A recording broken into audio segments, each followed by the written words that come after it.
Hello, my name is Sam. I lost 30 pounds during my weight loss journey, and I'm still able to enjoy the foods I love. When I was growing up, I used to play sports from like basketball, soccer, football, almost any sport you can mention. So I was pretty active and I never had to think about, losing weight or going to the gym. But after high school, I wasn't going to school anymore, so I wasn't really getting enough daily steps in, just eating constantly without being active. And before you know it, I gained all this weight. I started looking at myself in the mirror just differently. I got a gym membership, and then I started doing a bunch of research on how to lose weight properly.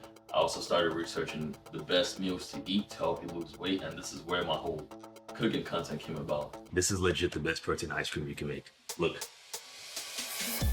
So a lot of recipes I make use healthier substitutions to make them, like my Oreo French toast, which went viral. I just pretty much used almond milk instead of regular whole milk, and I also used protein powder instead of chocolate. And this was something people really liked a lot, just to see better versions of meals that they normally would like to eat.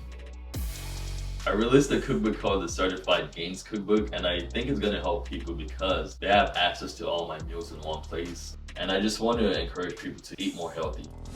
Okay, we're gonna be making my chocolate protein pancakes, and all the ingredients we need are right here on the table.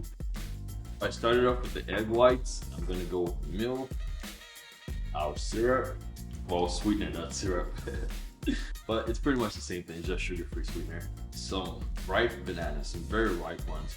A lot of people are against using dark bananas, but I'm always trying to tell you, it's still good. It's just dark on the outside, but on the inside, it's still as fresh as you could want it. It's just more sweet. Next up, our protein powder, and finally, our oatmeal. Now all we have to do is blend this. And now all I have to do is spray my frying pan, and we're just gonna pour a little bit of it inside. And when it starts bubbling up, we're just gonna take it, flip it over, let it cook for about 2 more minutes, and that's it. So what I would say to someone who's getting into fitness is to take it one step at a time. Melted peanut butter, and after a while you start to notice small changes in yourself, and before you know it, these changes become big changes in yourself. Okay, so here's our final product.